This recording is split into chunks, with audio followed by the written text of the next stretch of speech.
Hello and welcome to the Rangers Review morning briefing with a difference. Because today, while I'm stuck in admittedly sunny Glasgow, you can see the light shining onto my face here. These two buggers are actually both in Leipzig. I mean, am I jealous?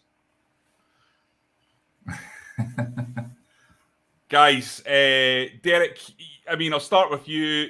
Tell me about your trip so far. I believe you've been on a bit of a magical mystery tour. You've been everywhere to get to Leipzig. I'm sure it mirrors a lot of the fans' journeys. How did you get there? Yeah, well, I started off heading to Prague from Manchester, night in Prague, and then I got a train via Dresden up to Leipzig yesterday. I got in around about 6:30 in the evening. So yeah, it's been a sort of planes, trains, and automobiles trip towards Leipzig. But I've been hearing stories, Johnny, guys traveling to like Ibiza and Mallorca and all that to get here. It's crazy, really.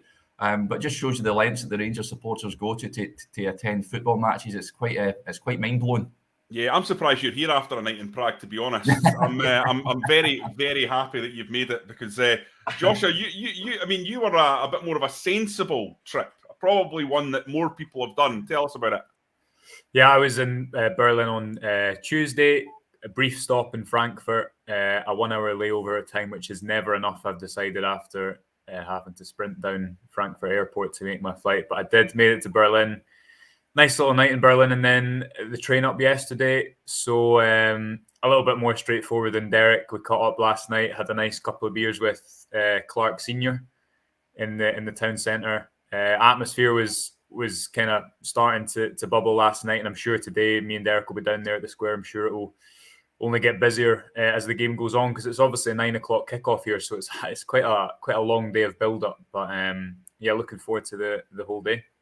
Yeah, cracking. And what a day we have in store. It's not exactly usual for journalists to be reporting on a semi-final of a European competition, is it? Let's be honest. We have plenty of Scottish Cups and League Cups, but it's not quite the same. This is a special frisson of everything, isn't it? It's just drama, excitement. I mean, just knowing what could result from this and the day and the build-up that could happen. We've known it before. We've seen it before. 2014, Joshua, you were just a nipper at that point, but me and Derek were there or thereabouts and know all about it. It's going to be absolutely incredible, but it's also a massive, massive test, Joshua. And you've been delving into Red Bull as a club and Red Bull as a team. First of all, mate, tell us a little bit about the club, how they've come about, because they are not an established force in German football going back 50, 60, 70, 80 years. Uh-huh. They are relatively young in their development and obviously part of the Red Bull group. So tell us a little bit about them and then who the Danger Man are and what the team is all about. Yeah, well, as you say, they're a relatively new club purchased. I'm just trying to find the name of the club that they were born from. I don't think I'd be able to pronounce it anyway, but a fifth-tier club founded effectively in 2009, as you say, part of the Red Bull empire. And really since then, they've had an upward trajectory through the divisions. Ralf Rangnick now at Manchester United, kind of the main protagonist behind the club's rise.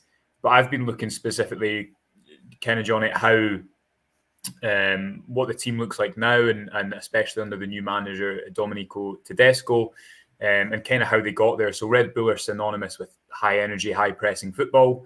Rangnick is kind of credited as the father of modern day gegenpressing, isn't he? Which is a real based around the effort of trying to win the ball back when you lose the ball, because the opposition will be trying to attack. There'll be more spaces. It's the best way in that theory's view to score a goal. Rangnick was a sporting director, had different spells as a manager, and throughout the years, kind of culminating up to 2020 when Leipzig made the semi-finals under Nagelsmann, who's now at Bayern Munich. They've kind of evolved to a club that, as you see with a lot of pressing clubs around the world, Klopp's obviously the best example at Liverpool, whereby you get to a point where you have to develop your on-ball portfolio a little bit more, because gone are the days when teams now know how to deal with pressing teams much better than they did 10 years ago when the frenzy was kind of starting. What Red Bull did last summer was appoint Jesse March, who's now at Leeds, and from everyone I've spoken to, that was regarded as a mistake, and in many ways, and their chief executive said this at the time, it was with a view of going back to purist Red Bull football, always creating chances against the ball, pressing to score, but that left a bit of a lack on the ball. And again, a couple of people I've spoken to have said players were going to the American coach within a few weeks to say, look, we need to kind of continue on this trajectory of playing possession, dominant football, as well as against the ball. And what Tedesco has done since he's arrived at the club is, from what I understand, kind of continue the work of Nagelsmann to the point where, how does that relate to Rangers? Well, I don't think that's necessarily a good thing to Rangers, because I think, for example, you'll see Leipzig will be better on the ball if Rangers sit off them. And, as in Dortmund, there was maybe an opportunity to take advantage of that chaos, because Dortmund, again, were really focused on trying to create opportunities in transition, be really ambitious. If you think back to John Lundstrom's goal that Ryan Kent creates, if you go to where it originates from, it's James Tavernier playing through 4 Dortmund players because they've tried to press him, and that creates a space to play through. And just last thing on that, the numbers, Leipzig under Marsch made, I think it was 98 pressures in the opposition half per 90 in the Champions League group stage, which was with the highest in the whole group stage, which is just a pretty crazy number. And that's basically halved under Tedesco to the point where Rangers have actually made more pressures in the opposition half in the Europa League knockout stages than Leipzig. So they've been on a real evolution. Kind of took a bit of a halt last summer, but now under Tedesco, as those stats show, they're not only a high pressing, kind of high octane side, they're very, very good on the ball as well. They like to control games. He's probably more in the Tuchel mode than the Klopp mode. If you think of Tuchel as a pressing coach, you can also coach a really hard to beat defence. So it's going to be really, really difficult. But as you kind of said at the top of the show, for Rangers to get to this stage, it's been really difficult and it's been against the odds. But they deserve to be here, and they'll fancy the chances. And as they did against Dortmund and the other opponents that they've faced to get to this stage, they'll think they can win and get to the final. Derek, you talked to a German football expert, Adam Kahn, yesterday on the briefing. They have 2 extremely talented fullbacks and a striker stroke forward in Christopher Nkunku, who the stats vary depending on which source you look at, but the one that I was looking at last night had 54 goal contributions in 49 games. So, I mean, that is just absolutely insane in terms of numbers from Nkunku. In terms of what he was saying, would it make you concerned? Because I don't know, that I feel like there's a sense of optimism around the Rangers support. I certainly feel it, but perhaps it's not placed on anything factual. Yeah, there's no doubt about it. He's a top player, Johnny. Adam was singing his praises yesterday. There's a piece going out today as well. I spoke to Dirk Lehmann, the former Hibs and Motherwell striker, and he says he's been in sensational form in the Bundesliga as well. It's not just his goals that he contributes, it's his assists, as you say as well. So he's and often Leipzig will play him as a sort of attacking midfielder and bring him back in a deep line midfield role, which is going to be interesting to see how Rangers pick him up. I think he's going to obviously be a player that Giovanni van Bronckhorst would have told the likes of Calvin Bassey, John Lundstrom, Connor Goldson to keep a close eye on. But what do? Do you double up on him, or and then you leave space for other players? I think he's just a class talent, and he's capable, very much like a Haaland who wasn't playing for Dortmund, of changing the game on his own. So keeping him quiet, I think, will be absolutely key for Rangers to get a positive result tonight. But lately, so the wing backs that they like to bomb forward. That's going to be an interesting tussle between them and of Tavernier and Barisic, who are likely to play for Rangers on those flanks. I don't imagine they'll be quite as progressive as they will be at Ibrox tonight. I think that they'll be very, very contained and try and contain Leipzig, who'll be looking to dominate. Joshua, tactically, Peter Lawrence has a suggestion here. William, now, I don't actually disagree with this. Is there an argument to man mark Nkunku, literally follow him around the entire game, put someone on him, and just say, right, we're going to play this 10 men against 10 because we're going to absolutely cover him, snuff him out?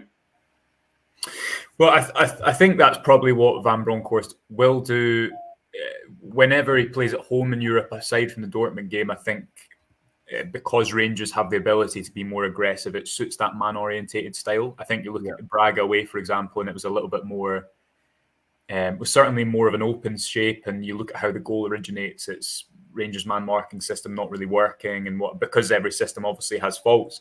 The worry I'd have with that, Johnny, is that Tedesco, particularly speaking about this yesterday in the press conference, was referencing Rangers man marking system. Now, there's two elements to this. Firstly, Union Berlin, who beat Red Bull at the weekend, used the man marking system, and they're a physical team, and there's definitely similarities between them and Rangers, although Tedesco said effectively that Rangers play more football through the thirds. The alternative to that is, I think the difficulty with a man marking system, and you've seen this most famously with Leeds this season in the Premier League, is that it can be you can be very vulnerable to conceding chances, and especially if you've got ball carriers in the team. Yeah, no, I mean, all it takes is one. One. There's a reason it's risky, because all it takes is one runner beyond the midfield. And if, for example, Leipzig know Rangers are going to play a man-orientated system and they've just worked on those third-man runs, then I'd be slightly concerned. But even if you go back to I think the Braga goal that was disallowed by VAR, if you look in the build-up to that, someone gets a run, I think, on Lundstrom in the midfield. So I don't know. I mean, you also imagine that Van Bronckhorst will maybe utilise the back five at a point in the game. I think what we've definitely seen so far, especially in European competition, is that the value of having a manager who can make tactical differences at this level.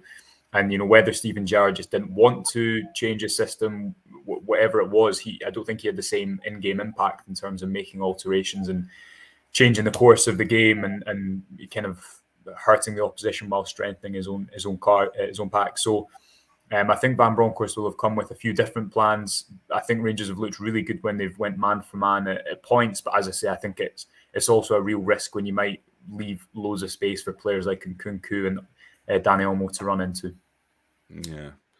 Yeah, okay. I mean, the one thing that I would say in terms of positivity is that we were speaking to a German football expert, Josh, together. We had this conversation, somebody who works in transfers and deals with scouting, and they said that German football is a strange place at the moment to judge a player.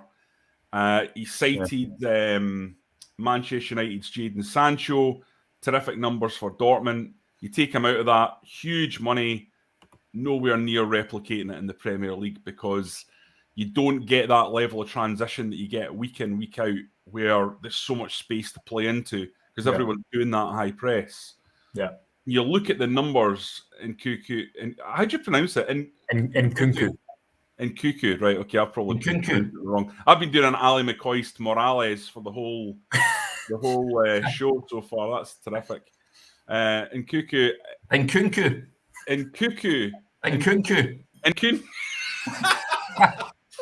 Right. The forwards. The forwards. Yeah. Big French boy. Aye, the lad, the RP Leipzig danger man. Oh dear. So, in terms of his numbers, it might be we're looking at those, the goal contributions, getting our knickers in a twist. And actually, part of it is this crazy nature of German football, but it's like basketball every week. I think there's definitely a kind of validity in that, but I guess the alternative to that is that Leipzig probably stray more to the control side of the crazy Bundesliga basketball games, as you determined, Johnny. But I think also you've got to look at how Rangers will try and pose them problems, and their manager Tedesco was quick to call out Ryan Kent yesterday. We know how good he was in Dortmund. We know how good he is in space. So Rangers have a lot of threats as well that they'll be confident in tonight. I agree with Derek. I don't think the fullbacks will play that high up, but I think you'll probably see Tavernier play high on the right. I kind of think it might actually be Sakala off the left and Kent off the right tonight. Probably Joe Aribo at false 9 just to give some sort of outball, someone who can play with his back to goal. I struggle to see Sakala playing off the right just because I think he's a little bit more limited on that area. I don't know what you guys think on the team selection. Yeah, well, that's what I was going to go into next and sort of bring Derek in on this because I've not given him a chance to speak in a while. But Derek, you've gone for an Aribo, Sakala, Kent front three. Tell me the mix you're going for in there with that. Sakala on the left, I agree with Joshua. Aribo on the right and Kent through the middle. That's who I would go for. I know you guys, I know we had a debate yesterday, Johnny. You were champion Aribo. But for me, I think at the pace of Kent, I don't think Aribo's going to chase lost causes and run down channels and what have you. I think Kent is more suited to that game. I'm saying that it's more suited, but we've not really seen him this season playing through the middle, have we? So it's going to be a first time for him. I think it's either going to be a Kent or Aribo as a false 9, perhaps even Scott Arfield as a false 9 we could see. It'll be interesting. I'm not too sure how Giovanni Van Bronckhorst is going to play it. But for me, I would play Kent through the middle, Sakala from the left. I think he showed when he moved out there against St Mirren, I think he made a difference. He did so at Fir Park, of course, won the penalty. And I think you'll get more out of him over on that left-hand side. Of course, he's not the finished article, and we can debate for a good number of hours about how his end product isn't good enough. We all know this, but he just gives Rangers a wee bit of chaos. I think people say often with Sakala, and down that left-hand side, it may just give Leipzig something to think about. And he'll travel with the ball as well, Johnny. He'll take the ball up the pitch and get the team out. I think that's who I would go for on the left-hand side. But who knows what the team's going to line up? But that would be my combination up front. Ali Quinn, regular contributor to the show, has come in with his tips, Josh. Right, Kent, Sakala, pace. And I can see why that would be attractive. What do you reckon? Yeah, I mean, I don't think he can play Sakala through the middle because he's seen in Braga and the first half against Motherwell, he's just not a player who's very good with his back to goal. I think that kind of takes away his best attribute, which, as Derek says, is causing chaos, running really directly. He's not able to do that when he receives the ball that way, because defenders can come in and play tight on his back. I think what is also interesting on the front three that Rangers go with is that it looks quite likely that Leipzig might play with a back four because of suspensions to Orban at the back. And they've all really predominantly played a back three under Tedesco.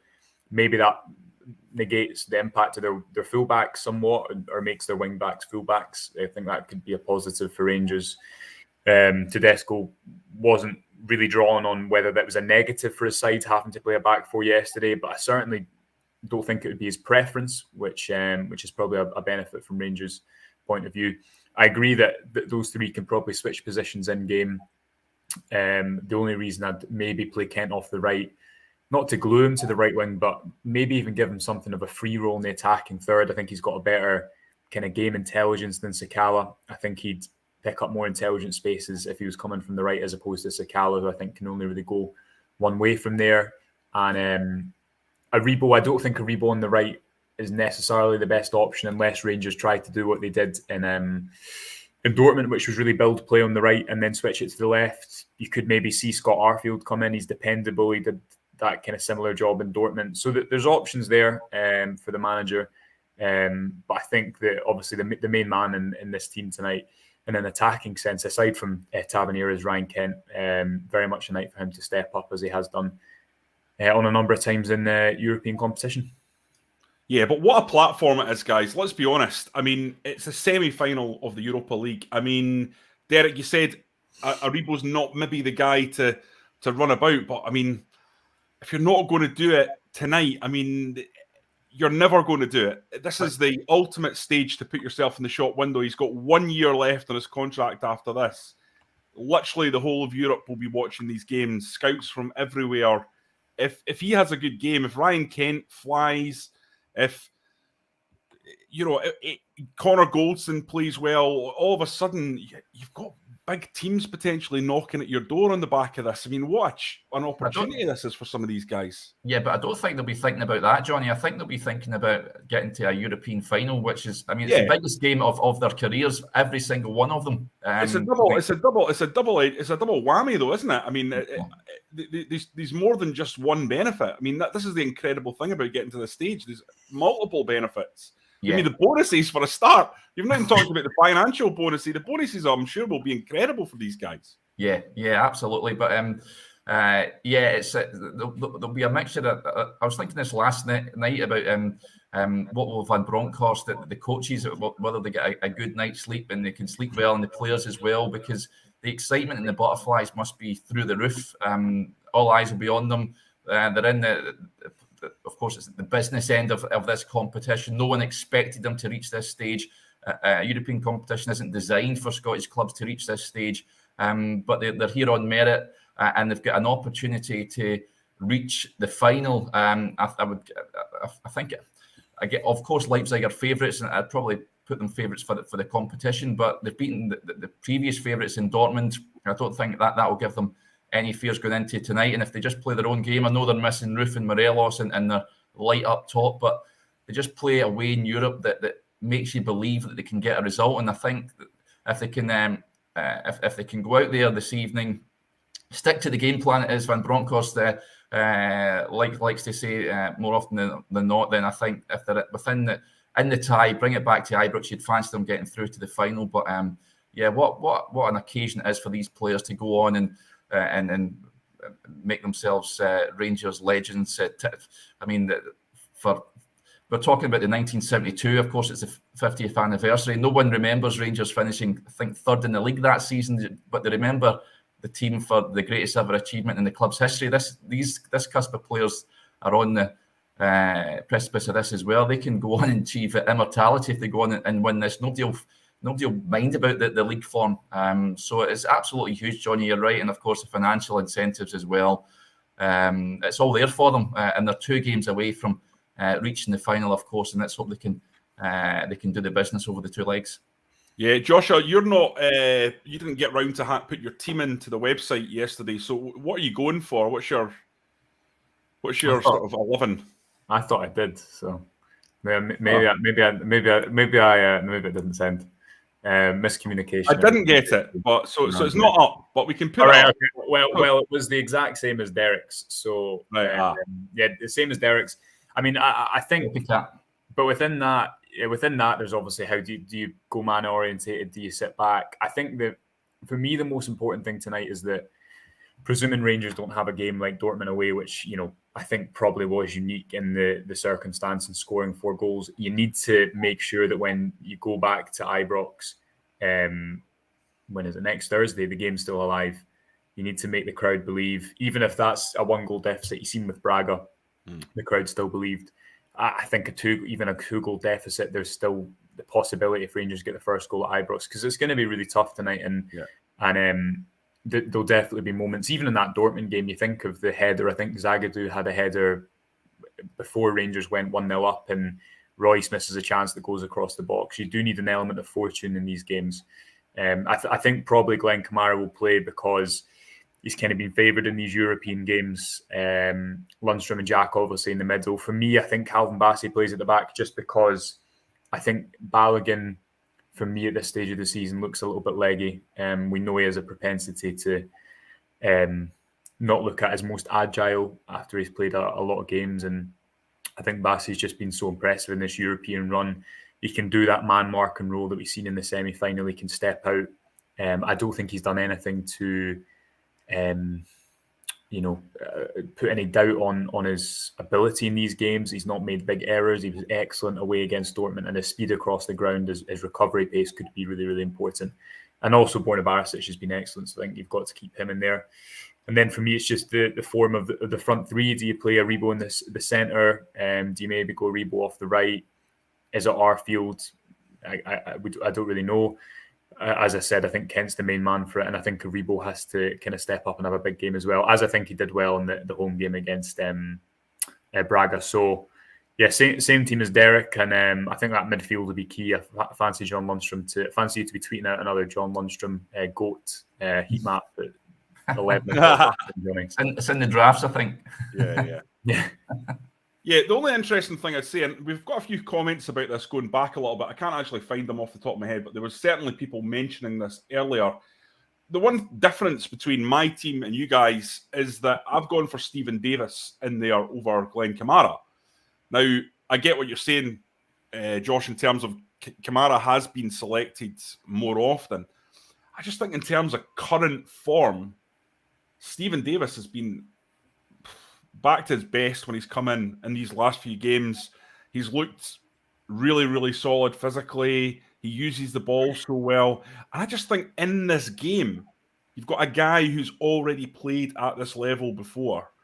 He's in it sort of twilight years, so he's been through huge games in his career, and that experience, that calming influence, and not just psychologically, mentally, or about his age, just the way you can give him the ball in almost any situation. Now, I know Glenn Kamara has that as well. Glenn Kamara probably, the most pressure-proof player, him and Joe Rebo at the club. But Davis is very, very forward-thinking, gives you another option in that regard. You can pick out players. If you're hemmed in, at least you know Davis is going to be able to do that as well as Grafton. And I just trust Davis a wee bit more in the biggest of games than I do with Kamara, who I think can sometimes be a bit flaky. Now, I really like Glenn Kamara. It's not a criticism. But Stephen Davis, to me, is just a better option. I think I agree with you in terms of obviously experience on the ball. I think the only reason that Davis hasn't played that much and is maybe been used as a substitute more often is because obviously in Gerrard's team he was so protected. There were so many players near him. Whereas Van Bronckhorst's team, as we've discussed, with his man-orientated defensive style, if he does want to go and press his team really high and Nkunku's playing attacking midfield, you don't want Davis isolated on him with lots of space around him. I don't think he's obviously got the same physical capabilities anymore that a John Lundstrom does, or a Kamara or a Jack. So I think that's probably the reason he's not played. But if Rangers weren't to use that and were to maybe go a little bit more solid and they needed someone to kind of help them play out, I completely agree with you, Johnny. Also, I think he's a really good option to bring on in a game when you need a little bit of composure. I just think if Rangers are going to be ambitious, or if they do want to have that option to change in game based on what Van Bronckhorst has done so far, I don't think he wants Davis in those kind of isolated spaces around the pitch that we didn't see under Gerrard, because he was, such a compact side. It was so different to the team that or the style that we've seen recently. You compare the Braga win under Gerrard compared to the Braga defeat under Van Bronckhorst, just the kind of styles, how different they were. It's a completely different defensive setup, but it's great to have him as an option, because it looked like a few weeks ago we might not see him again for the rest of the season. And I thought in the semi-final in particular, you see when a game's a little bit more tired and perhaps that physical element is more muted, he can come on and really influence the game. Yeah. Derek, we're going to wrap up shortly. What's your feelings on the scoreline for this one? I know it's always difficult, but I want a scoreline from you. No sitting on the fence. What do you think we're going to go? Put me on the spot here, Johnny. I think I've been positive for Rangers' trips in Europe this season, and I'm going to be so again. 2-1 Rangers. Yeah, you're the man that predicted Rangers would go and beat Dortmund in Dortmund. Yeah. So I mean, listen, you've nailed it on this before. Exactly. 2-1 Rangers. That's bold. Okay, Josh, what do you think? I'll say 1-1. Yeah. No sitting on the fence, Joshua. Come on. I'm going to sit on the fence alongside him. I think 1-1. I think that would be an outstanding result. I really do. You go into Ibrox with 1-1. I know that obviously away goals mean nothing now. It doesn't matter if it's 0-0 or 1-1. But I think that would be terrific for Rangers, for the club. I mean, can you imagine what Ibrox will be like? Listen, I've had a great time on Twitter in the last week or so, because I think, like, in terms of VAR, there's been a sea change. I think most people are now behind VAR, but there's still a sort of a subset of like the Twitterati who really, really hate VAR, mostly kind of like Hearts fans, Hibs fans, and kind of Aberdeen fans. It's not Old Firm. The Old Firm, I think, are on board with it. And one of the things that they've been saying is, VAR will ruin the atmosphere in games. And, anyone that's been at Rangers this season at Ibrox knows that it makes no difference to the atmosphere. In fact, the atmosphere at Ibrox has been as good as it's ever been this term. And I certainly don't think VAR will be having any kind of an impact should Rangers get a 1-1 draw and you're going into Ibrox at a semi-final. You'll not be able to get a ticket, not for love nor money, and the place will be absolutely bouncing. Now, you guys were both in Braga and Dortmund. I was in Dortmund. I thought Dortmund could never be beaten, to be honest. I thought it was just absolutely incredible. But a lot of people are actually saying Braga was even better. Can you imagine what it's going to be like if the game's still alive? You'll absolutely both be there. Insane. It'll be incredible. It really will be. And you just hope that Rangers can keep the tie alive. We were touching on Nkunku. He's got the ability to win the game on his own. How do you pronounce that again, Derek? Nkunku. Well done. Christopher Nkunku. Easy. Just before we go, Johnny, as well, good achievement from the under-18s last night as well, winning the Scottish Youth Cup, beating Hearts, of course at Hampden. And I see that the coach Cameron Campbell getting a bit of slack for his hairdo. It's certainly one that I've not seen in my lifetime before. It takes a bit of confidence to pull that off, that's for sure. Yeah, absolutely. That's quite an incredible. But listen, it's not the barnet's not important, Joshua. I mean, look at my barnet. Look at Derek's barnet. Josh has got a lustrous mane. It's all about quality, not how it looks, isn't it? Yeah, I quite like. I just think he's been done by a bad photo there. I think it's quite a good trim on a good day, so I'll stick up for him. And yeah, I'm sure he'll make sure he does it for the next interview, though. Yeah. There you go. I don't know if they're talking about one of us or someone else, but let's not investigate that any further. Right, okay, guys. Let's just quickly give you a wee plug for what we're doing on the website. We know many thousands of you are now watching this video every day. It's over 10,000 across the different platforms. I just ask you, if you like what we do, if you watch every day, the way to support what we do is to go onto our website, therangersreview.co.uk, and sign up for £1 for the next 2 months. That gives us the opportunity to do these videos, make sure that we're all able to come on here every day, Monday to Friday, and then obviously send people to games, send people across to Germany to cover the matches in the way that we think they should be covered.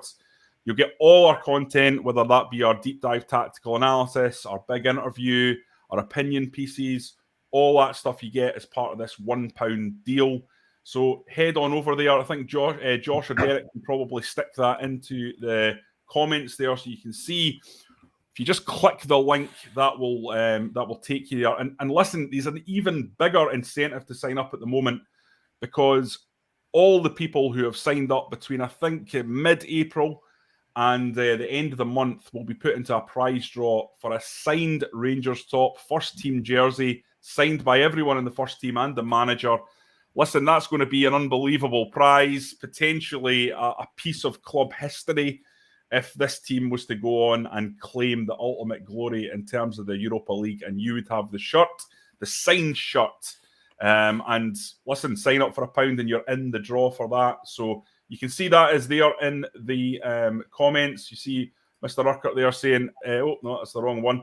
Tony Houston there saying it's well worth the money. We certainly think so, and we hope you would absolutely love it if you do sign up. Well, we will be back tomorrow. Hopefully, we are all smiling and happy and celebratory, looking back on a Rangers victory. We'll see how that pans out, but we'll definitely come back to you tomorrow morning to discuss the game, to pull it apart, to assess what's going on. And until then, we wish you all the best. Enjoy the game. And if you're in Leipzig, be safe and enjoy yourself. Until next time, thanks for watching.